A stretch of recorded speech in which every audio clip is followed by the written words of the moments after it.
Baik Bapak Ibu rekan-rekan sekalian, mari kita berdoa, kita memohon pertolongan Tuhan.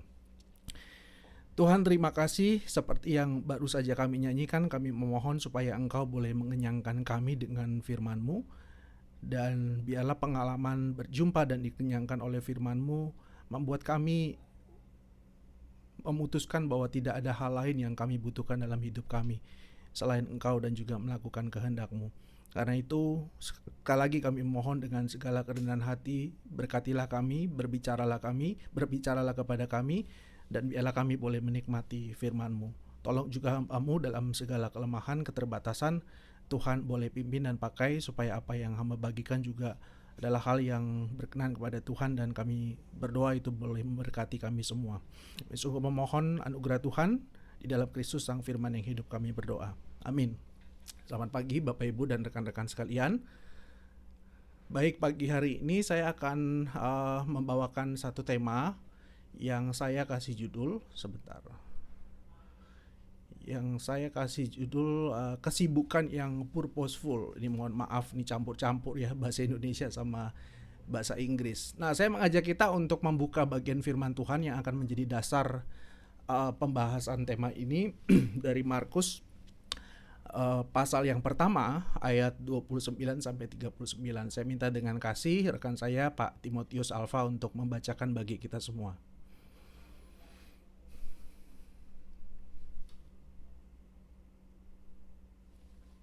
Markus 1 ayat 29 sampai 39, demikian bunyi firman Tuhan. Sekeluarnya dari rumah ibadat itu, Yesus dengan Yakobus dan Yohanes pergi ke rumah Simon dan Andreas. Ibu mertua Simon terbaring karena sakit demam. Mereka segera memberitahukan keadaannya kepada Yesus. Dia pergi ke tempat perempuan itu dan sambil memegang tangannya, ia membangunkan dia, lalu lenyaplah demamnya. Kemudian perempuan itu melayani mereka. Menjelang malam sesudah matahari terbenam, dibawalah kepada Yesus semua orang yang menderita sakit dan yang kerasukan setan. Maka berkerumunlah seluruh penduduk kota itu di depan pintu. Dia menyembuhkan banyak orang yang menderita bermacam-macam penyakit dan mengusir banyak setan. Dia tidak memperbolehkan setan-setan itu berbicara, sebab mereka mengenal Dia. Ayat 35 sampai 39. Pagi-pagi benar, waktu hari masih gelap, dia bangun dan pergi keluar. Dia pergi ke tempat yang sunyi dan berdoa di sana. Tetapi Simon dan kawan-kawannya menyusul dia. Waktu menemukan dia, mereka berkata, "Semua orang mencari engkau." Jawabnya, "Marilah kita pergi ke tempat lain, kota-kota yang berdekatan, supaya di sana juga aku memberitakan Injil. Karena untuk itu aku telah datang." Lalu pergilah ia ke seluruh Galilea dan memberitakan Injil dalam rumah-rumah ibadat mereka dan mengusir setan-setan. Ya, demikian firman Tuhan. Terima kasih untuk Pak Tim. Nah, Bapak Ibu rekan-rekan sekalian, kita setuju atau tidak begitu ya, bagi kita yang hidup di tengah dunia modern sekarang ini, yang namanya kesibukan itu pasti sudah menjadi sahabat karib kita. Nah, sebenarnya waktu kemarin mikir-mikir saya mau bagiin apa, sharingin apa dalam kapel ini, saya sebenarnya dapat ide dari apa yang dikatakan Sian ya beberapa waktu lalu dalam pengantar khotbahnya. Sian bilang kita udah memasuki bulan November, itu berarti kita sudah mendekati akhir semester gitu ya. Nah, biasanya kalau udah mendekati akhir semester, teman-teman, kita mulai sibuk menata hidup kita untuk memastikan semua tugas gitu ya, makalah, video-video, sekarang kan tugas ada juga video gitu ya. Dan semua tugas-tugas yang lain itu kita bisa siap dan selesaikan sebelum deadline. Jadi mungkin pada waktu ini kesibukan itu jadi apa ya? Jadi sesuatu yang intensitasnya mungkin lebih tinggi. Nah, tapi setelah mikir lebih jauh, oke, kalau kita perhatiin hidup kita, memang masa-masa seperti ini kesibukan itu intensitasnya lebih tinggi ya. Tapi kalau kita mau jujur, sebenarnya sepanjang tahun gitu ya, sepanjang semester, sebenarnya kita akan menjadi orang yang begitu sibuk. Jadi sekali lagi bagi kita yang hidup di masa modern ini gitu ya, kita kita tuh punya sahabat karib yang namanya kesibukan. Sampai-sampai ada ungkapan yang pernah mengatakan begini ya, I am too busy to tell people how busy I am. Jadi bahkan untuk mengatakan kita itu sibuk, kita tuh sudah demikian sibuknya. Nah, sampai sampai di sini saya sebenarnya mau mengajak kita untuk berpikir lebih jauh. Kadang umumnya kita berpikir itu kesibukan negatif, gitu ya. Ya namanya sibuk tuh, ya kayaknya tuh selalu apa ya, asosiasi kita, pikiran kita tuh selalu itu sesuatu yang negatif. Nah, pertanyaannya, benarkah sibuk itu selalu salah? Begitu ya. Jadi yang selalu salah tuh bukan cuma laki-laki ya. Perempuan selalu benar, laki-laki selalu salah. Tetapi apakah kesibukan itu selalu salah? Nah, waktu saya coba mikir jawaban atas pertanyaan ini, saya ingat beberapa bagian Alkitab ya, rekan-rekan sekalian. Misalnya kalau ingat perumpamaan tentang talenta gitu ya, ini salah satu diskurs terakhir gitu ya, diskurs yang kelima dalam Injil Matius yang dikoleksi oleh Matius gitu. Nah, saya berpikir begini, kalau kita berandai-andai nih ya dalam perumpamaan talenta, saya kok yakin ya, kalau hamba yang dipuji oleh Yesus sebagai hamba yang baik dan setia, itu kok saya yakin mereka tuh pasti sehari-harinya adalah orang yang sibuk. Gitu ya. Pasti mereka akan berpikir gimana caranya sesuatu yang dipercayakan oleh tuannya itu bisa apa ya, bisa useful dan bahkan juga bisa berkembang. Nah, jelas waktu itu belum ada robot trading gitu ya kayak kita sekarang. Kalau sekarang mungkin beberapa orang berpikir ya udah kita tinggal invest sekian rupiah, kita tinggal ongkang-ongkang kaki, nggak perlu sibuk, begitu sibuk-sibuk banget, tinggal tunggu aja waktu nanti sudah beranak tuh apa yang kita simpan begitu ya. Jadi saya hakul yakin rekan-rekan bahwa hamba yang terima 2 dan 5 yang dipuji Yesus sebagai hamba yang baik dan setia, mereka pasti adalah orang-orang yang sibuk. Nah, dan jangan lupa juga gitu ya, kalau kita melihat catatan penulis Injil tentang siapa Yesus, maka kita pasti akan setuju bahwa Yesus itu sebenarnya adalah orang yang sangat-sangat super sibuk. Saya mention beberapa ayat di slide begitu ya, misalkan Matius 9 ayat 35. Nah, ini secara outline merupakan summary pelayanan Yesus di Galilea. Nah, Matius itu melaporkan bahwa Yesus itu keliling dari kota ke kota, dari desa ke desa, melakukan pengobatan gratis gitu ya, melakukan penginjilan dan juga mengadakan kelas-kelas teologi. Dan saya bayangkan apa yang Yesus lakukan itu pasti sangat kelihatan sibuk lah. Saya pernah ikut mission trip begitu ya, sekitar 1 minggu ke daerah pedalaman, ke daerah dusun-dusun begitu ya. Wah, teman-teman yang pernah ikut mission trip tuh, misalkan kita mission trip 1 minggu, kita pasti akan setuju bahwa seminggu itu pasti akan menjadi a busy week begitu ya. Jadi minggu yang sangat sibuk. Saya ingat waktu itu pagi-pagi kita mesti persekutuan doa, kita koordinasi, habis itu siap-siap ini, siap-siap itu, kita bagi ada tim yang ke sana, ada yang ke situ. Nanti kalau di situ ada masalah mungkin tim yang lain harus bantu dan seterusnya. Jadi ya mission trip itu adalah a busy week begitu ya. Dan kalau kita bandingin sama apa yang Yesus lakukan, saya kira kita setuju Yesus tuh bukan cuma mission trip gitu ya selama dia hidup, tapi dia punya hidup yang missional life. Jadi sebenarnya kalau kita coba compare gitu ya, kesibukan yang kita alami yang sangat sibuk tadi dalam mission trip seminggu, itu sebenarnya keseharian Tuhan Yesus.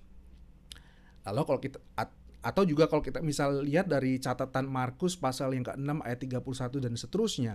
Ini cerita tentang Yesus memberi makan ribuan orang lewat resource yang sangat terbatas. Teman-teman, di sini kita juga pasti akan terheran-heran. Kalau salah satu poin Sabat itu bicara tentang rest, istirahat, maka menarik di ayat 31, Yesus itu sebenarnya lagi mengajak murid-muridnya gitu ya untuk beristirahat. Kenapa?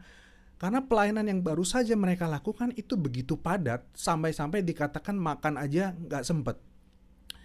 Tapi kalau kita lihat cerita berikutnya menarik gitu ya. Di tengah keputusan Yesus untuk beristirahat, dia ngajak murid-muridnya untuk beristirahat.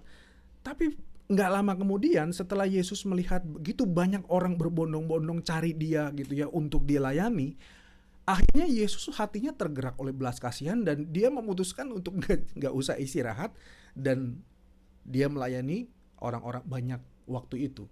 Yesus melayani di waktu istirahatnya. Jadi bayangkan, saya nggak pernah membayangkan Yesus itu bukan orang yang nggak sibuk begitu ya. Sebaliknya dia orang yang sangat super sibuk. Dan kalau kita juga cermati bagian yang tadi kita baca, kita juga akan setuju, Yesus itu orang yang sangat super sibuk. Tadi kita mulai di ayat 29. Nah, kalau kita mundur satu perikop sebelumnya rekan-rekan, maka itu diceritakan setelah Sabat mulai, Yesus diceritakan mulai mengajar. Gitu ya, tapi mengajar yang beda sama ahli-ahli Taurat dan Farisi yang biasa ngajar di sinagog, karena Yesus dikatakan mengajar dengan kuasa, dengan otoritas. Dan kalau kita baca kelanjutan ceritanya, setelah selesai ngajar, ternyata di sinagog ada orang yang kerasukan roh jahat. Dan akhirnya Yesus melakukan pelayanan pengusiran terhadap roh-roh jahat, begitu ya. Nah, rekan-rekan yang juga pernah melakukan pelayanan eksorsisme gitu ya, pasti tahu betapa capeknya fisik dan emosi waktu kita melakukan pelayanan seperti ini. Saya dulu sama senior Pak almarhum Mangapul Segala berapa kali diajakin kita staff-staff yang muda begitu ya. Dan salah satu dia sangat tekankan begitu ya, kalau kita lagi melakukan pengusiran gitu, kita harus harus tetap fokus gitu ya, mata harus tertuju kepada orang, jangan ya pokoknya itu menuntut atensi yang tingkat tinggi lah, mindfulness begitu ya. Dan itu melelahkan sekali. Ya, saya bayangkan ngajar, abis itu mesti ngusir roh jahat begitu ya. Ini pasti melelahkan. Dan ternyata Markus nggak selesai sampai di situ. Selesai dari sinagog begitu ya, diceritakan ayat yang tadi kita baca, Yesus pergi ke rumah mertua Petrus dan ternyata didapati mertuanya sakit demam. Dan akhirnya Yesus menyembuhkan gitu ya ibu mertua Petrus. Singkat cerita dapat kesempatan lah sedikit untuk istirahat. Tapi nanti di ayat 32 kita tadi mendapati menjelang malam. Nah, kenapa menjelang malam? Tentu saja karena diceritakan kan sebelumnya itu hari Sabat ya. Jadi nunggu hari Sabat selesai. Makanya setelah malam, semua orang yang sakit dan kerasukan setan gitu ya di sekitar dusun itu dibawa kepada Yesus. Kita nggak tahu pasti dan kita juga nggak terlalu penting gitu ya untuk menebak kira-kira ada berapa banyak orang yang waktu itu Yesus layani pada malam-malam itu. Tapi ungkapan semua orang sakit dan kerasukan di daerah itu memberikan satu penunjuk, itu pasti sangat repot dan sangat padat sekali. Jadi what a busy day waktu itu begitu ya. Jadi sekali lagi kalau kita perhatikan agenda harian Yesus, dia itu sibuknya bukan main rekan-rekan. Nah, kalau kita sedikit mengaitkan itu dalam konteks teologi Injil Markus, maka kita tahu begitu ya. Semua aktivitas kesibukan Yesus itu ngajar, ngusir setan, menyembuhkan orang sakit dan segala macam, itu sebenarnya adalah demonstrasi dari kerajaan Allah yang beberapa ayat sebelumnya itu di-announce begitu ya. Nah, ada beberapa penafsir yang juga mengatakan Yesus mengajar dengan otoritas, Yesus mengusir setan, Yesus juga menyembuhkan orang sakit dan seterusnya. Itu merupakan demonstrasi dari otoritasnya. Injil Markus dimulai dengan satu penyataan begitu ya, Yesus adalah anak Allah.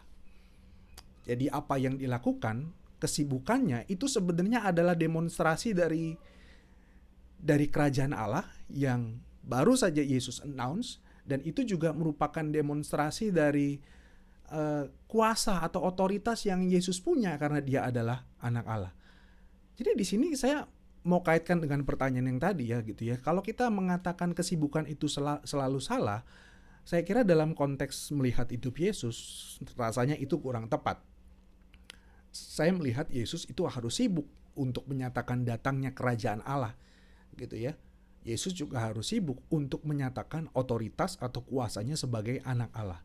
Nah, tapi yang menarik dari bagian yang tadi kita baca, di balik semua kesibukan itu, ada hal yang menarik kalau kita tadi baca di ayat yang ke-37. Nah, di sini kita melihat bahwa ada saat-saat di mana Yesus itu menolak gitu ya, untuk melakukan sesuatu yang sebenarnya merupakan bagian dari pekerjaan yang harus dia lakukan. Perhatikan tadi, ketika Yesus pagi-pagi benar gitu ya, dia punya solitude, dia punya waktu quiet time dengan Bapaknya, maka murid-murid mencari dia begitu ya. Dan waktu ketemu sama Yesus, murid-muridnya berkata, semua orang mencari engkau. Artinya apa? Ada banyak orang yang perlu dilayani gitu ya. Mungkin mereka orang-orang yang sakit gitu ya, mungkin mereka adalah orang-orang yang butuh diajar firman Tuhan, mungkin adalah beberapa dari mereka juga orang-orang yang dirasuk sama roh-roh jahat begitu ya. Jadi pada saat itu ada sebuah desakan kebutuhan pelayanan Yesus. Tapi di sini kita anehnya melihat Yesus menolak melakukan semua hal itu. Nah, nanti kalau kita perhatikan lebih lanjut, menariknya apa? Yesus sebenarnya menolak permintaan untuk menyembuhkan di tempat itu karena dia mau melakukan pelayanan kesembuhan dan lain-lain itu di tempat yang lain. Nah, di sini saya menyimpulkan gitu ya secara sederhana dari sesuatu yang menarik ini, Yesus itu adalah orang yang sebenarnya sibuk, tetapi dia tidak membiarkan hidupnya didorong oleh kesibukan semata. Tuntutan pelayanan, ada orang sakit butuh disembuhkan, ada orang kerasukan setan butuh diusir roh-jahatnya dan seterusnya begitu ya. Dan di sini kita bisa melihat dua perbedaan mencolok gitu ya antara orang-orang yang di-drive oleh kesibukan, oleh tuntutan semata, oleh kebutuhan-kebutuhan semata yang ada di sekitarnya versus orang-orang yang didorong oleh sebuah tujuan, oleh visi. Kalau tadi kita perhatikan kalimat Yesus menarik ya.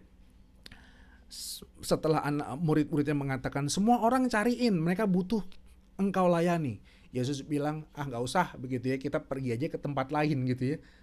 Kenapa? Karena di situ saya mau memberitakan Injil, karena untuk itu aku datang. Jadi kita melihat kesibukan Yesus adalah kesibukan yang sebenarnya purposeful begitu ya. Itu kesibukan yang didorong oleh karena dia punya tujuan atau visi yang sebenarnya Tuhan Bapa sudah kasih kepada dia. Nah, sampai di sini saya mau ajak kita untuk masuk kepada satu aplikasi gitu ya. Saya pernah baca satu buku yang mengambil teks ini lalu kemudian dia menarik satu aplikasi dengan seruan untuk apa? Untuk menentukan prioritas.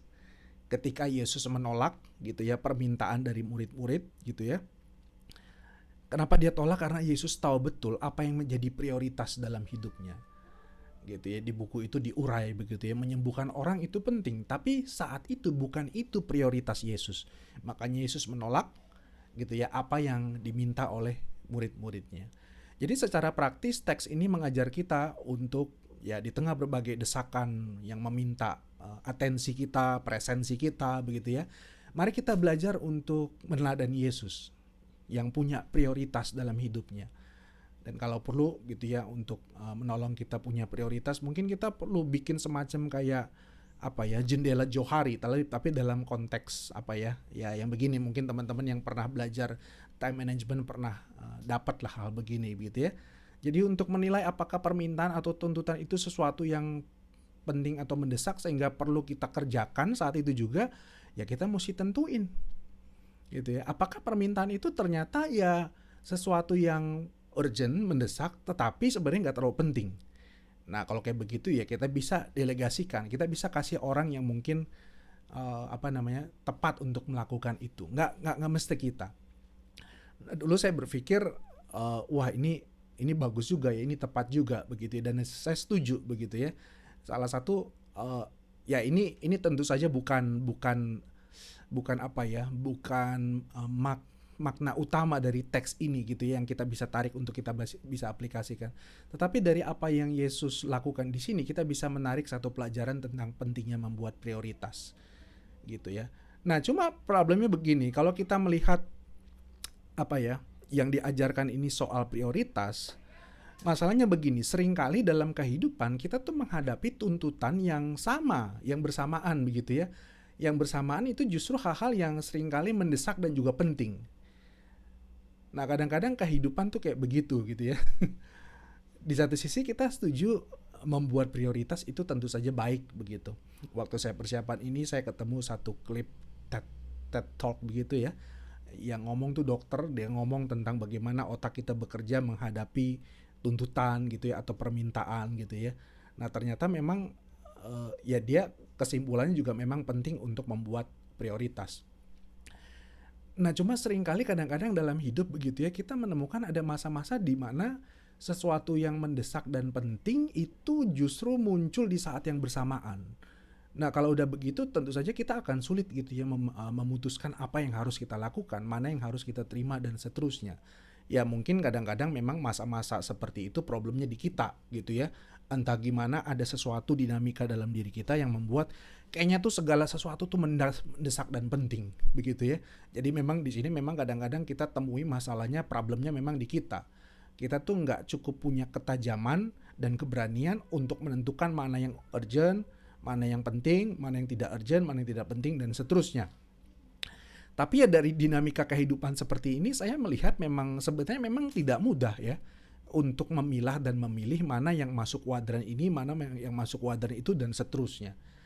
Dan lagi yang kedua, kalau sebenarnya kita melihat hidup Yesus minimal dari 2 ayat yang tadi saya mention, kita tahu bahkan ada saat-saat di mana Yesus sebenarnya menjadikan istirahat itu jadi prioritas. Toh akhirnya dia tetap memilih untuk melakukan sesuatu yang sebenarnya nggak jadi prioritas pada saat itu. Yang tadi Markus pasal 6 begitu ya. Setelah pelayanan begitu padat, sibuk gitu ya, sampai makan saja lupa begitu ya. Akhirnya Yesus ajak murid-murid, ayo kita istirahat sebentar.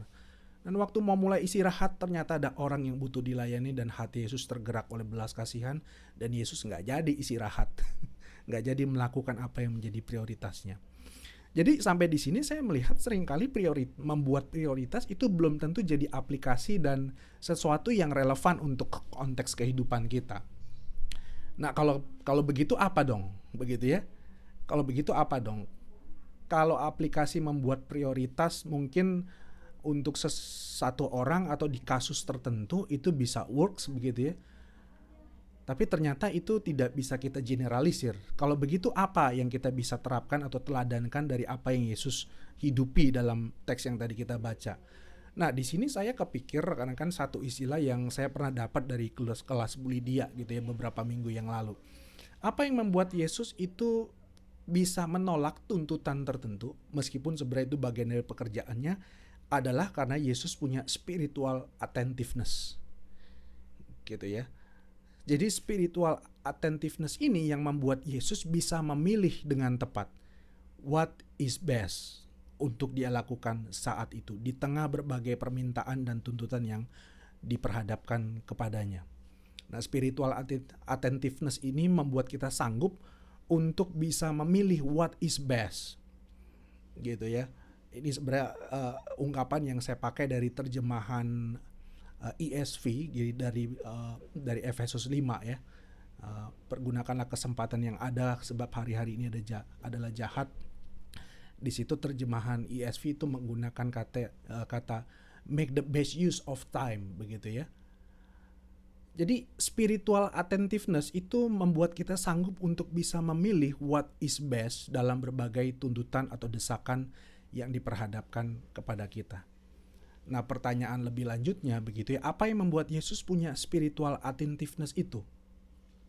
Nah, saya pikir teks ini juga memberikan satu petunjuk ya gitu ya, memberikan satu jawaban dari mana Yesus punya, tidak lain tidak bukan adalah apa yang sebenarnya dicatat di ayat 35. Gitu ya, di situ dikatakan pagi-pagi benar begitu ya, waktu hari masih gelap, ia bangun dan pergi keluar, ia pergi ke tempat yang sunyi dan berdoa di sana.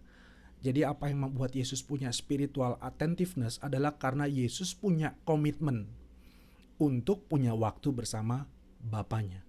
Dan memang kalau kita survei kitab-kitab Injil, ini adalah sesuatu yang jadi customnya Yesus, kebiasaan Yesus. Kalau kita survei sedikit misalnya, kebiasaan untuk pergi ke tempat sunyi dan berdoa itu dicatat berulang-ulang dalam kitab Injil. Misalnya ketika Yesus mau memilih murid, Lukas pasal yang ke-5 itu menceritakan Yesus berdoa gitu ya. Dia take time to pray begitu. Dan bahkan sebelum Yesus harus melalui jalan salib, semua kitab Injil itu melaporkan Yesus juga take time to pray. Dia mengambil waktu, dia berkomitmen untuk berdoa. Nah, kita tentu ingat sebenarnya pikiran untuk nggak usah lewat jalan salib itu sebenarnya pernah muncul dalam pikiran Yesus. Gitu ya, makanya Alkitab mengatakan dia pernah ngomong begitu ya, kalau bisa cawan ini lalu daripadaku. Jadi kemungkinan untuk ke arah sana itu terbesit dalam pikiran Yesus. Tapi kita bersyukur Yesus memilih untuk taat kepada Bapa. Dan saya melihat rekan-rekan di dalam waktu berdoanya itulah, dalam pergumulan yang tidak mudah seperti itu, Yesus akhirnya bisa memilih what is best. Nah, bagaimana dengan kita? Sekali lagi saya mau mengatakan bahwa menjadi sibuk itu tidak selalu salah sebenarnya. Dalam titik tertentu menjadi sibuk itu sebenarnya menjadi indikasi apakah kita menjadi orang yang bersungguh-sungguh di dalam hidup kita. Nah, cuma pertanyaannya apakah kesibukan itu merupakan kesibukan yang purposeful? Tentu kalau cuma kesibukan itu driven by busyness begitu ya, ya hanya sekedar memenuhi tuntutan yang ada di sekitar kita begitu ya, kita justru akan menjadi orang-orang yang tidak hanya menghancurkan komunitas di sekitar kita, tapi waktu kita sibuk karena di drive oleh kesibukan semata, itu justru akan menghancurkan diri kita. Saya sebenarnya kalau sangat tidak hati-hati begitu ya, sangat rentan untuk terima dan ikuti semua permintaan orang. Ya mungkin karena nggak enak gitu ya, atau karena mungkin saya pengen kasih impresi kepada orang begitu ya. Saya ini orang yang menyenangkan, suka menolong dan seterusnya begitu ya. Nah beberapa hari yang lalu ada seorang teman yang nge-tweet gitu ya. Saya karena generasi agak belakang gitu ya, saya masih aktif main Twitter lah. Ada seorang teman yang nge-tweet sesuatu yang saya pikir sangat relate dengan apa yang saya sampaikan ini gitu ya. Dia mengatakan selama keputusan-keputusan besar itu didasarkan pada penilaian orang lain, selama kita diperbudak oleh citra-citra yang menjadi harapan orang lain begitu ya. Jadi waktu kita menerima, kita ikuti kemauan orang itu hanya karena kita pengen orang tuh punya pandangan seperti apa terhadap kita. Nah, teman saya ini mengatakan betapa meruginya hidup kita. Gitu ya. Jadi kalau kesibukan kita gitu ya, keputusan kita untuk melakukan ini itu dan segala macam hanya untuk penilaian orang atau bahkan untuk sesuatu yang kita sangat kejar dan itu ternyata bukan sesuatu yang inline dengan kehendak dan kerajaan Allah atau misi Allah, maka sebenarnya kita adalah orang yang paling rugi gitu ya. Di satu titik nanti kita akan menghancurkan diri kita dan juga komunitas kita. Saya ingat Henry Nouwen pernah mengatakan satu kalimat yang menarik begitu ya. A life without a lonely place, that is without a quiet center, becomes destructive. Jadi suatu kehidupan yang tanpa punya sebuah kedisiplinan gitu ya, untuk punya sebuah tempat yang sunyi, yang silent, di mana ya dalam konteks teks kita tadi begitu ya, kita bisa menikmati kemewahan waktu untuk berelasi gitu ya, berinteraksi dengan Bapa kita. Maka tanpa kita punya itu semua, maka sebenarnya kehidupan kita pelan-pelan tapi pasti akan menuju kepada kehidupan yang penuh kehancuran. Nah, itu sebabnya di tengah berbagai tuntutan yang meminta atensi dan presensi kita, kiranya kita belajar untuk membangun sebuah disiplin untuk berelasi dengan Bapa. Ya tentu saja untuk memahami dan menghidupi firman begitu ya, itu bukan perkara yang mudah. Tetapi lewat disiplin itu saya meyakini begitu ya, pelan-pelan itu akan menumbuhkan spiritual attentiveness kita. Dan pada akhirnya begitu ya, di dalam berbagai dinamika kehidupan begitu ya, yang kadang-kadang kita pikir semua hal yang mendesak dan penting itu muncul bersamaan, kita diberikan kemampuan dan kesanggupan untuk bisa memilih what is best. Sehingga kesibukan-kesibukan kita akan menjadi kesibukan yang purposeful. Amin. Mari kita berdoa. Tuhan, terima kasih, kami bersyukur kami kembali diingatkan akan teladan Tuhan Yesus yang di tengah berbagai tuntutan pelayanan, sesuatu yang membuat dia akhirnya lupa akan apa yang menjadi panggilannya. Kami belajar bahwa Yesus punya satu kepekaan rohani, spiritual attentiveness, yang dibangun lewat kedisiplinan dan komitmennya untuk membangun relasi dengan Bapa. Tuhan, kami hidup di tengah dunia yang begitu penuh dengan tuntutan, begitu penuh dengan hal-hal yang menarik, sehingga itu somehow bisa membuat kami memutuskan hal-hal tertentu yang membuat kami sepertinya kelihatan sibuk, tetapi sebenarnya kesibukan yang ya cuma sebatas memenuhi keinginan kami dan kemauan orang lain. Bukanlah sebuah kesibukan yang sebenarnya sedang menghidupi visi dan juga tujuan yang Allah berikan di dalam hidup kami. Karena itu tolong kami, sekali lagi kami bersyukur kami bisa belajar dari teladan Kristus Tuhan kami. Kami sungguh bersyukur untuk firman-Mu, dalam nama Yesus kami berdoa. Amin.